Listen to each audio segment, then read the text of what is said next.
Para muchos, la gestión del Papa Francisco al frente de la Iglesia Católica ha significado toda una revolución en una institución milenaria que necesitaba un golpe de timón fuerte que le permitiera acercarse más a una sociedad que cambia cada vez más rápido.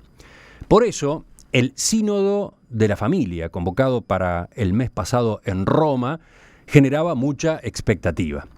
270 obispos y cardenales de todo el mundo iban a discutir temas como la situación de los católicos divorciados, la homosexualidad, los anticonceptivos y el aborto, entre otros. Uruguay tuvo dos representantes en ese sínodo de la familia: el obispo de Minas, Monseñor Jaime Fuentes, presidente de la Comisión Nacional de Familia y Vida de la Conferencia Episcopal Uruguaya, y el cardenal Daniel Sturla, arzobispo de Montevideo, que fue convocado por el Vaticano.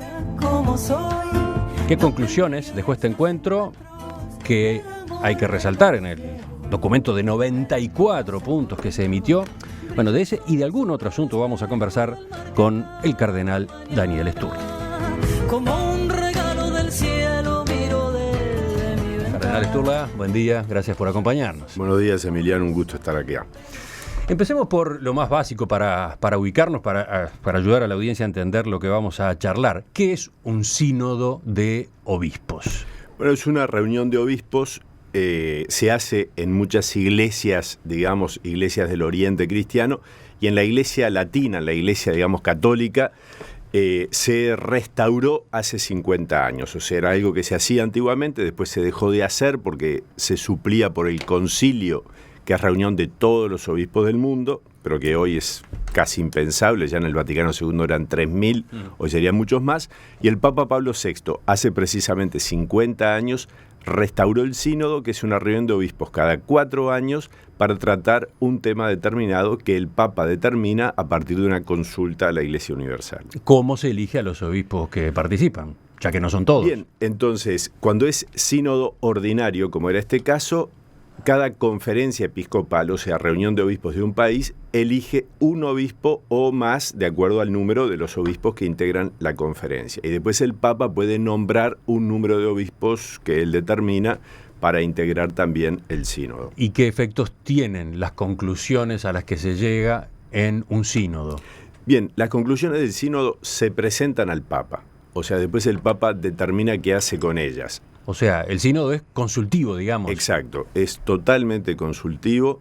La Iglesia en ese sentido es muy vertical, digamos así. Y entonces, después el Papa, en general, bueno, ha habido dos modalidades. La primera es que publica el documento del sínodo como documento final, o lo que se ha hecho casi desde el tercer, cuarto sínodo hasta este, que era el 14º, el Papa después retoma las conclusiones del sínodo y publica un documento que se suele llamar exhortación apostólica. En este caso, ¿por qué el tema era la familia? Fue una elección del Papa Francisco, es uno de los temas preocupantes, la vocación de la familia en el mundo de hoy, porque claro, los cambios antropológicos, culturales que se han dado en estos tiempos en el mundo entero, más allá de que después uno cuando va al sínodo se percata de que la diversidad de situaciones es muy grande en el mundo, pero también hay cosas muy comunes. Entonces, bueno, sin duda la familia, base de la iglesia y base de la sociedad, está muy afectada por todos los cambios que ha habido últimamente. En realidad este era el segundo sínodo sobre la familia. Este fue un caso muy especial, eso fue una modalidad nueva que Francisco impuso. ¿Por qué? Porque el sínodo cada 4 años, el ordinario, digamos, es este que se realizó este año. Pero el Papa convocó el año pasado a una primera parte del sínodo, que se llamó Asamblea Extraordinaria. Ahí fueron los presidentes de las conferencias episcopales de cada país y allí se trató, digamos, el mismo tema, se trató allí viendo la situación de las familias. Ahora, en esta segunda parte, pero con otros integrantes, algunos se repetían, pero muchos éramos nuevos, el sínodo trató, bueno, a partir del documento de la visión de la realidad, bueno, ¿qué vemos nosotros de esta realidad? Avalamos lo que dijo el sínodo anterior y qué propuestas hacemos pastorales para la Iglesia y para el mundo. Hay una crítica que suele escucharse cuando la Iglesia Católica fija posición sobre cómo deben comportarse las familias o los matrimonios. quienes no son católicos, pero incluso católicos, cuestionan que un grupo de sacerdotes y obispos que no pueden casarse y por lo tanto no han formado una familia propia, den directivas en esta materia. ¿Qué responde usted? ¿Qué responde la Iglesia a una objeción de ese estilo? Yo digo que en parte tienen razón, es decir, hay una parte que obviamente hay que escuchar cuando la gente dice eso, que es razonable que lo piense, y en parte también hay que tener dos cosas en cuenta. Uno, que uno no nace de un repollo, o sea, uno viene de una familia. Y segundo, que un pastor, es decir, un sacerdote, obispo, que está metido en medio de la problemática de la gente, vaya si sabe, conoce, entiende de temas familiares, aunque no haya formado su propia familia. Pero además puede sostenerse esta otra crítica, que la visión femenina de la familia y del matrimonio no está incluida. Sí, es decir, yo creo que también que es de recibo, ¿no? Por otro lado, en el sínodo había una cantidad de matrimonios, porque además de los 270 padres sinodales, había, no recuerdo ahora el número, pero fácilmente había 15 matrimonios, y después estaban expertos, donde también entre los expertos había matrimonios, había algún religioso y religiosa también. ¿Qué papel juegan esos otros integrantes del sínodo? No votan. No votan, pero es un papel muy importante, sobre todo en lo que también en este sínodo se trabajó de un modo particular, porque este sínodo tuvo una serie de características que el Papa Francisco le imprimió, que fue en los círculos menores, que han existido en los sínodos anteriores. Los círculos menores eran como las comisiones, claro, en este caso eran por idiomas, por los 5 idiomas, digamos, más hablados. Entonces, eso hacía que ahí, en los círculos menores, que era donde se cocinaba un poco la temática y donde se discutía, porque en la Asamblea General es muy difícil discutir, allí los matrimonios que integraban tenían su voz y una voz muy escuchada. Yo en el círculo menor que integré, que era italiano, me tocó, en fin, había 2 matrimonios. Uno con 12 hijos, un matrimonio muy especial, misioneros en Holanda, italianos que vienen de Holanda, que tienen 12 hijos. El más chiquito, incluso David era un bebito de 3 meses que participaba, digamos así. Y después había otro matrimonio italiano, ya más un matrimonio más moderno, aunque fueran mayores que el matrimonio anterior. Y ambos matrimonios participaron activamente en las discusiones del Círculo Menor. ¿Cómo define la Iglesia Católica a una familia? Bueno, familia es la familia integrada por varón, mujer y con abierta a la vida, o sea, por lo tanto con hijos. Ese es el modelo de familia cristiana, unida en un matrimonio que es único e indisoluble y que si son cristianos católicos, que tengan la celebración del sacramento. O sea, obviamente eso es el modelo de familia. Y después lo que la Iglesia entiende y atiende y que el Papa Francisco subraya muchísimo es que hoy por hoy todas las situaciones diversas de personas que viven otras realidades personales y familiares puedan sentirse también dentro de la Iglesia. O sea, no se cambia, digamos así, la doctrina de la Iglesia. Uh-huh. Yo creo que lo que hay un cambio, que tampoco lo crea Francisco, yo creo que ya estaba presente, pero que Francisco lo acentúa, es la atención pastoral, cordial, es decir, de corazón, a todas las situaciones personales y familiares que existen y que no responden, muchas de ellas, al ideal de la familia cristiana. O sea, se está recorriendo un proceso de flexibilización. Se podría decir que sí en lo que tiene que ver con la atención pastoral, que esto yo creo que, reitero, no es una cosa que lo inventa Francisco, primero porque viene del Evangelio, segundo porque Juan Pablo II ya en eso había dado un paso muy importante en el año 84 en un documento sobre la familia. Yo creo que Francisco lo subraya y aparte Francisco lo que tiene es una capacidad de comunicación muy grande y una capacidad de gestos muy concretos que señalan con claridad el rumbo que él quiere imprimir a la Iglesia en cuanto a cercanía con toda situación humana y apertura de la Iglesia a toda situación humana tal como es. Otra cosa es que, bueno, nosotros los invitamos, abrimos las puertas, vamos, esa es la idea, pero obviamente no cambia el sentido tradicional que tiene el matrimonio cristiano en su unidad, indisolubilidad, el ser varón-mujer, etc. Vamos a ir hilando un poco más fino en este tema en distintos momentos de esta charla, pero a ver, para que la Iglesia Católica considere como familia la relación estable de un hombre y una mujer, ¿debe necesariamente haber un casamiento religioso? Bueno, claro que no. ¿Por qué? Primero que acá hay una cuestión que la Iglesia tiene en su doctrina, y es que para la Iglesia todo matrimonio entre hombre y mujer abierto a la vida y con perspectiva de continuidad, aun cuando no sea entre cristianos, es de por sí un matrimonio y es indisoluble. ¿Qué es lo que tiene esto atrás? Bueno, la teología que nos dice que Jesucristo, se dice así, elevó a la categoría de sacramento una realidad ya natural. Es decir, desde el principio de la creación existió la pareja hombre-mujer, la vida de familia, el deseo de tener hijos, el deseo de multiplicarse. Bueno, Jesucristo después a esta realidad humana natural le dio el carácter sacramental. Pero entonces, entre no creyentes, por ejemplo, que estén casados, que tengan esta perspectiva, bueno, ese matrimonio, aún desde el punto de vista cristiano, se considera que es un matrimonio válido y que es una familia, digamos así, con todas las de la ley, aunque no tenga la bendición sacramental. Otra cosa es entre bautizados cristianos. Y entre bautizados cristianos, ¿qué pasa con aquellos que mantienen relaciones estables pero no quieren casarse? Y bueno, ahí, por supuesto, la Iglesia, lo que pasa es que yo creo que lo que siempre, y es bueno también más allá de los límites de la Iglesia, lo que uno pretende en general es que las realidades se acerquen más a lo que se considera ideal de acuerdo a la perspectiva de cada uno, ¿verdad? Entonces, si para la Iglesia la perspectiva más auténtica, que da felicidad al corazón del hombre, que hace progresar a una familia y a una sociedad, es el matrimonio estable, indisoluble, varón, mujer, con hijos, aquello que más se acerque, bendito sea Dios. Es decir, una cosa es la persona que vive, por decir así, picoteando en diversas relaciones inestables y, por ejemplo, dejando hijos por aquí y por allá, como ha pasado y en nuestra sociedad pasaba, sobre todo, bueno, pensemos en antiguamente, en la campaña, etcétera. Y otra cosa es una pareja que aún sin estar consagrada por el sacramento del matrimonio, siendo bautizados, bueno, deciden vivir juntos y tienen una convivencia estable.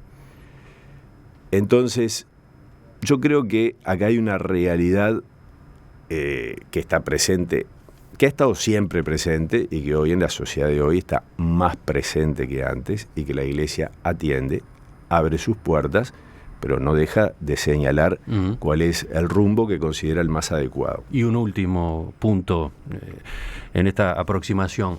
En el documento final del sínodo se habla de la responsabilidad generativa. El Creador ha hecho partícipe al hombre y a la mujer de la obra de su creación, dice el texto, confiándoles el futuro de la humanidad a través de la transmisión de la vida humana.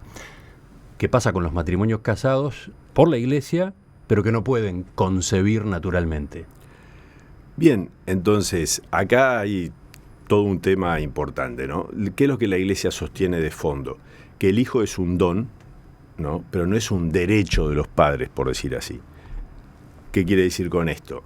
Que no todo elemento que hace que venga un chico al mundo tiene por qué ser moralmente lícito.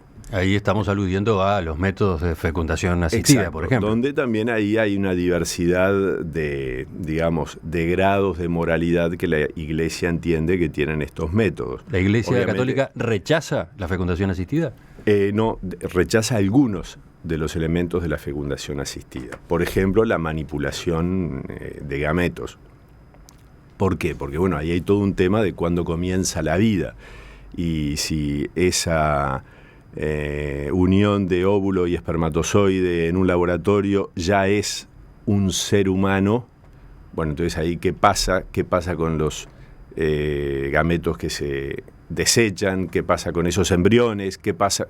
Entonces hay una serie de elementos que cuestionan, digamos, y que tienen una dudosa moralidad o que directamente la Iglesia los rechaza, como por ejemplo lo que pasa con los embriones humanos que son desechados y que por lo tanto es vida humana que es desechado. De todos modos, esa es una práctica que se ha ido extendiendo, incluso entre católicos. Entonces, ¿dónde está el límite?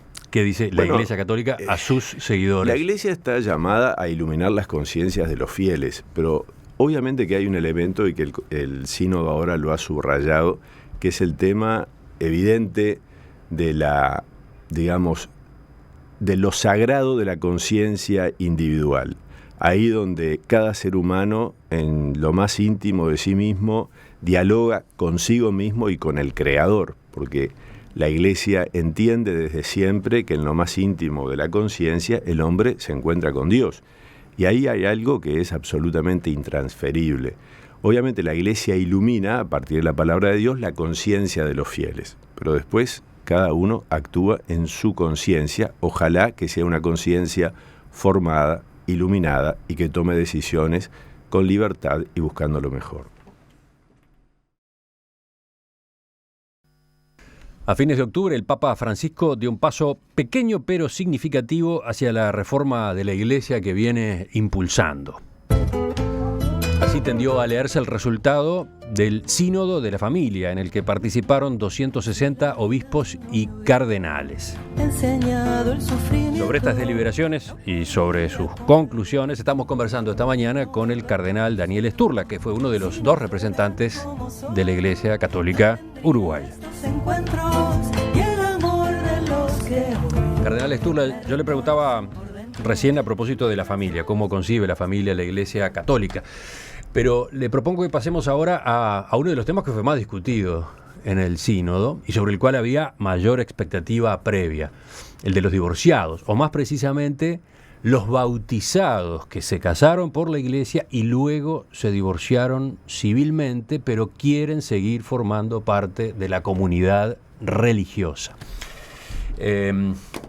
Quizás antes de meternos en lo que se dispuso, sería bueno ubicar que, como usted dijo hace un rato, el matrimonio religioso es indisoluble, ¿no?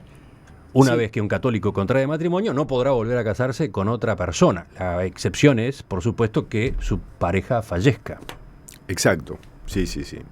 Pero se considera que esto en realidad es una realidad natural, o sea que también un matrimonio entre no cristianos, pero que tiene esas características del matrimonio cristiano, bueno, también es indisoluble naturalmente. Es decir, que el hombre y la mujer están llamados a crear una comunión de vida que es hasta que la muerte los separe, como se dice, ¿no? Y este punto es clave en todos estos debates que se dieron, ¿no? El documento le dedica varios puntos a la situación de los divorciados. ¿Por qué? ¿Por qué este era un tema tan espinoso? Bien, primero porque justamente al considerar indisoluble el matrimonio, nosotros sabemos también, y la realidad así lo marca, de que hay muchísimas personas que se divorcian y se vuelven a casar. Y ahí hay una distinción interesante a hacer. Es decir, está la pareja que se disuelve, que se divorcian, y alguno de ellos permanece, digamos, sin casarse. Bien, pero está el hecho de las personas que se vuelven a casar. En el caso de un bautizado católico que se divorcia, bueno, integra la Iglesia y puede recibir la comunión sin problema. ¿Qué pasa con los divorciados vueltos a casar? Entonces ahí hubo un cambio muy grande en el año... ¿Qué pasaba hasta ahora? ¿Qué pasaba hasta ahora? Bueno, yo diría hay dos momentos. Uno es hasta el año 84. ¿Por qué? Porque había una concepción de que el cristiano divorciado y vuelto a casar estaba ahí, digamos, medio fuera de la Iglesia, se puede decir así, porque vivía en una situación de pecado, una situación irregular, etc. En el año 84, el Papa Juan Pablo II da un enorme paso adelante en una exhortación sobre la familia a raíz de un sínodo donde dice: los divorciados vueltos a casar son parte de la Iglesia, tienen que sentirse parte de la Iglesia y tienen que participar de la vida y de la oración de la Iglesia, aunque se mantiene la prohibición para ellos de recibir la comunión porque están en una situación irregular. Bien, ese es como el resumen del tema. ¿Qué es lo que ha pasado en este tiempo y qué es lo que ha pasado en este sínodo? Bueno, el sínodo retoma el tema, también porque el Papa Francisco de algún modo así lo planteó, porque se entiende que hay una cantidad de situaciones diversas que es muy fácil meterlas todas dentro del mismo saco, dentro de la misma bolsa. En particular desde las iglesias latinoamericanas había una presión fuerte para que este tema se debatiera. Sí, pero también, por ejemplo, la iglesia alemana, sin duda, hacía mucha fuerza en este sentido, ¿verdad? Entonces ahí el tema que se volvió de algún modo el bestseller, digamos, era el tema de la comunión de los divorciados vueltos a casar. O sea, si los divorciados vueltos a casar pueden comulgar. Que hasta ahora está prohibido en la iglesia, ¿verdad? Bien, entonces esto se discutió fuertemente porque, claro, dicho así puede parecer algo medio bueno, pero cuando uno lo mira desde el punto de vista de la doctrina, de la indisolubilidad del matrimonio, es un tema complejo, arduo. Y yo estuve en un grupo donde había gente muy valiosa, en el grupo italiano, en el Círculo Menor, y realmente uno escuchaba argumentos muy sólidos, fundados en la doctrina, en un sentido o en otro. ¿Qué es lo que termina primando? Termina primando, yo digo, la inspiración misericordiosa del Papa Francisco, que dice, atendamos cada caso en particular. Es decir, que ahí hay que tratar de ver en cada situación, bueno, los motivos por los que se dio el divorcio anterior, los motivos por los que las personas siguen adelante, y ahí se hace una distinción que es un poquito compleja entre el fuero externo, digamos, lo que se ve de la conducta moral de las personas, y el fuero interno, lo que la persona en su conciencia entiende que ha vivido y por lo tanto entiende que está en una situación sí o no de pecado. Obviamente esto está llamado, invitada a vivirlo la persona, a compartirlo con un confesor, con un sacerdote prudente que le pueda aconsejar entonces qué hacer, si comulgar o no. El obispo de cada comunidad es quien resuelve. En definitiva, eso queda al obispo. Yo creo con todo que... Pero a ver, algunos ejemplos que pueda manejar usted para que el oyente entienda en qué antecedentes se va a basar para tomar una u otra decisión ese obispo. Yo ante todo creo que acá,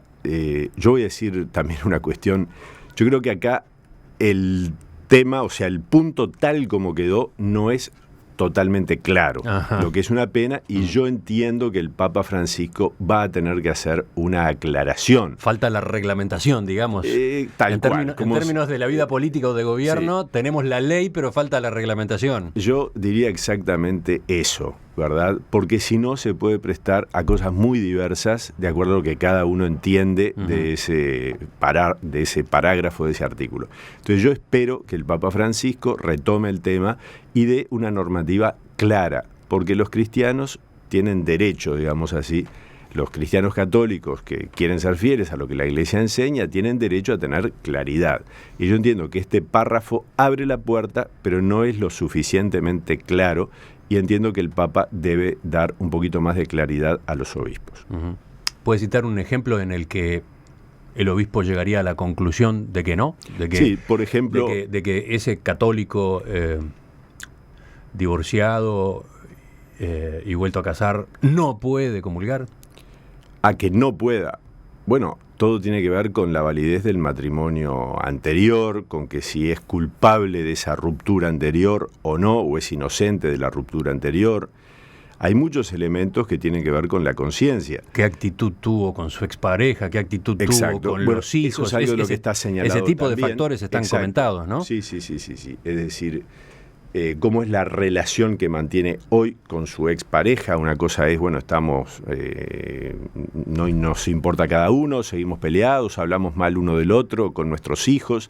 Ahí hay un cuidado que la Iglesia ha subrayado en el documento en varios aspectos del cuidado de los hijos ante situaciones difíciles que vive el matrimonio. Supongamos un caso extremo, un divorcio que se haya producido porque de por medio había violencia doméstica. Supongo que entonces, ahí una cosa es el inocente y otra cosa es el culpable, ¿verdad?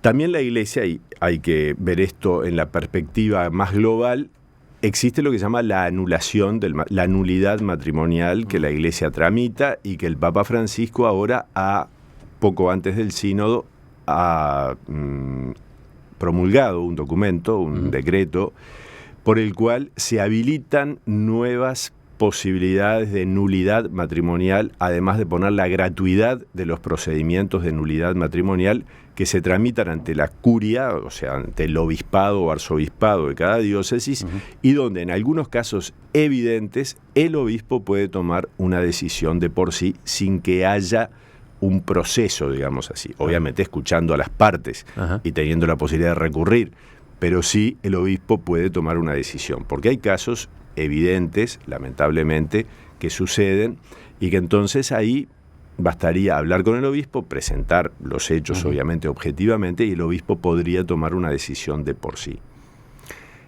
¿Y un ejemplo en el que sí se podría habilitar? Por ejemplo, la comunión. Me ha pasado más de una vez en personas que han venido a hablar conmigo en mi vida sacerdotal, una señora que su esposo era divorciado y por lo tanto con ella se pudo casar solamente por civil. El matrimonio de su esposo había sido un matrimonio siendo muy joven, que había durado 1 año, 2 años, y el nuevo matrimonio de su esposo, que era el único de ella, llevaba 30 años. Bueno, es un caso donde obviamente hay una validez de ese segundo matrimonio, digamos así, que tendría que primar.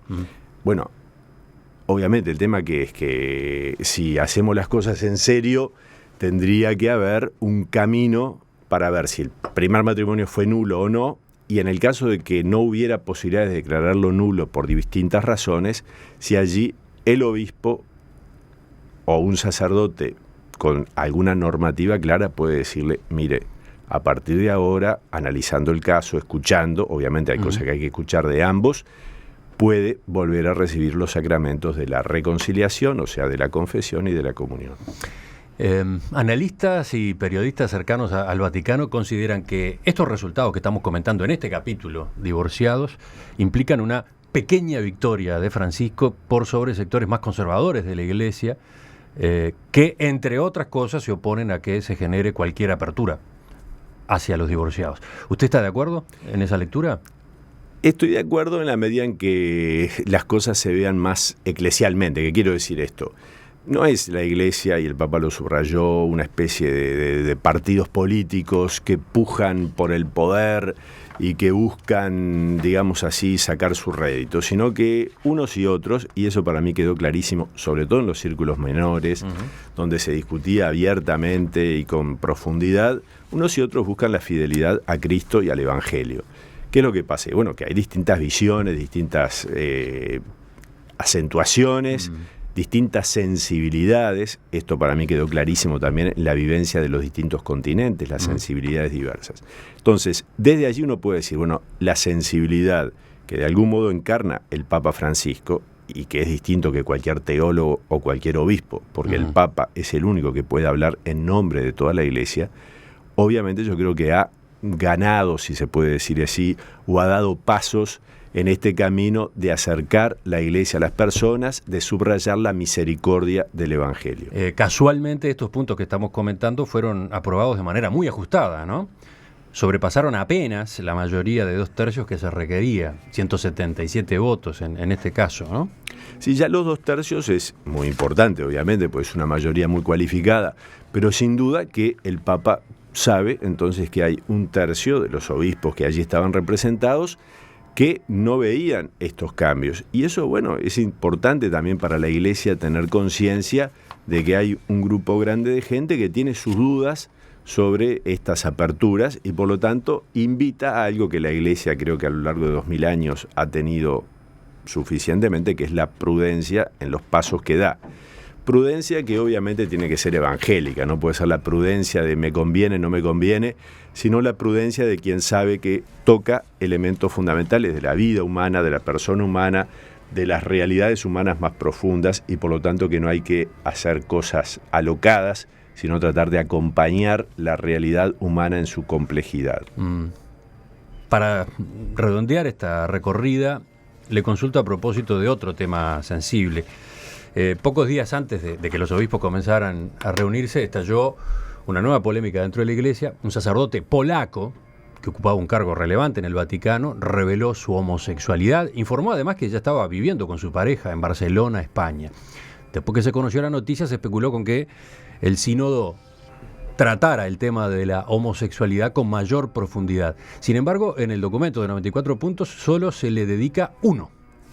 Sí, bueno, ahí incluso algunos decían no tiene por qué entrar el tema porque es un tema que no hace, digamos así, a la esencia de lo que estamos tratando, que es la vocación y misión de la familia. Sin embargo, se trató solo desde la perspectiva de la familia, donde un miembro es homosexual o tiene orientación homosexual, y entonces cómo ayudar a esa familia, como por supuesto en el respeto más absoluto de la persona que tiene esa orientación sexual. Es decir, no era el tema del sínodo.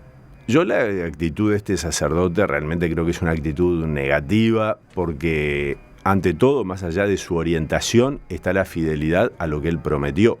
Él prometió el celibato, que nadie se lo impone, sino que la persona lo elige junto con el camino vocacional sacerdotal.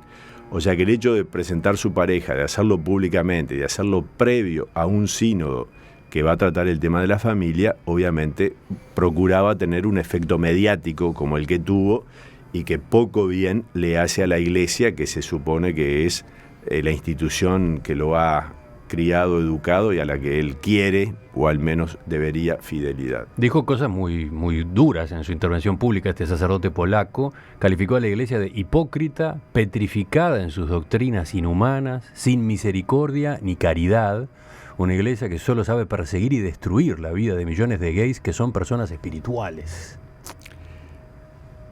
Bueno, es la opinión de este sacerdote, ¿verdad? Yo digo, hay temas donde la humanidad ha avanzado en la comprensión del fenómeno, o también, ahí yo diría, la humanidad ha avanzado, o ha avanzado, digamos, cierta conciencia en el occidente a raíz de una serie de situaciones que se dan y que en otros países al menos no aparece como una realidad, digamos así,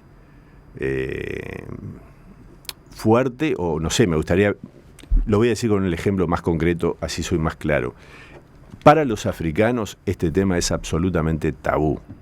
Es decir, los obispos africanos que estaban en el sínodo, en general frente al tema homosexualidad, se negaban rotundamente a que fuera incluido nada. Incluso para otros, no del África, sino del Medio Oriente, que están en un contexto musulmán, de mayoría musulmana, el tratar el tema o que el tema estuviera incluido era un problema para ellos, y así lo manifestaban por la sensibilidad que hay sobre estos temas en el mundo musulmán. Es decir, que era un tema muy ligado también a la Iglesia, digamos, del mundo occidental. De todos modos, en el planteo que hacía este sacerdote, no solamente estaba el cuestionamiento, digamos, a cómo la Iglesia maneja al individuo homosexual, sino incluso a las parejas homosexuales. Él estaba presentando su pareja. Bien, pero y de algún modo, lo que estaba diciendo, esto es una familia. Bueno, y eso es lo que la Iglesia dice que no, con el respeto a las personas. Entonces ahí volvemos al tema. Una cosa es el respeto a cada persona en su individualidad y en lo que la persona vive, es, etc. Otra cosa es que la Iglesia avale todas las conductas morales de las personas.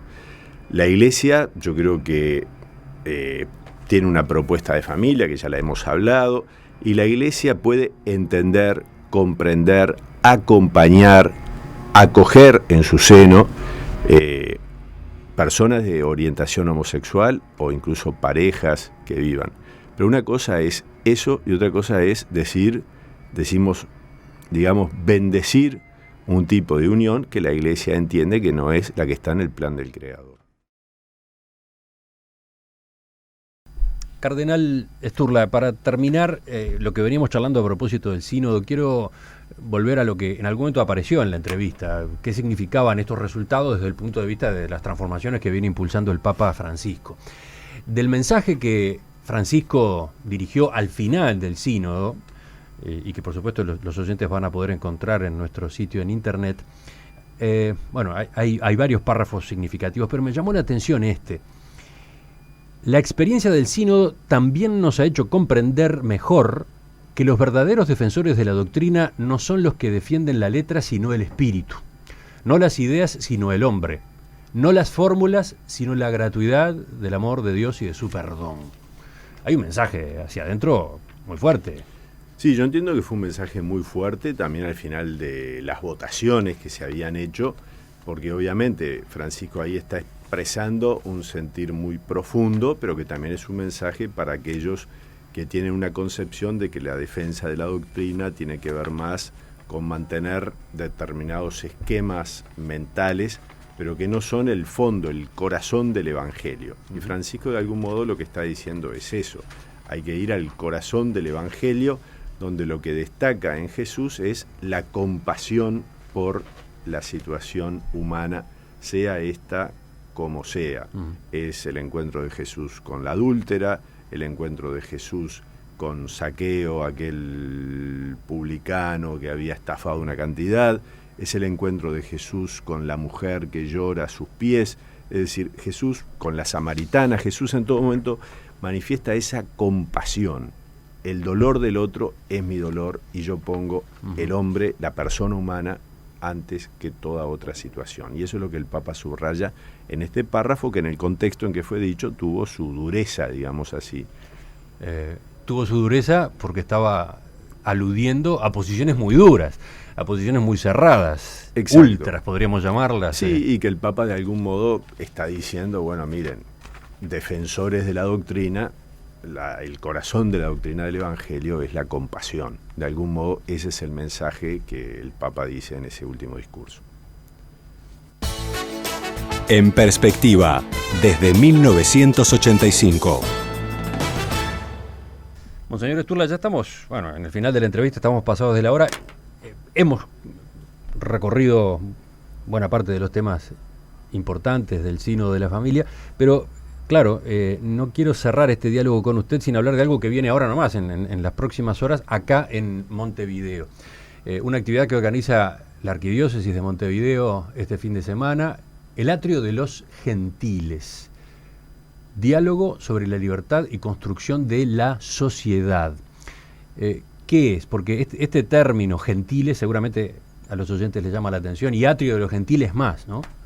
Sí, el origen de esto es que en el Templo de Jerusalén había como distintos grandes patios, digamos así. El primer enorme patio, llamado Atrio de los Gentiles o Patio de los Gentiles, era donde entraba todas las personas, es decir, los judíos y los gentiles, que eran los no judíos.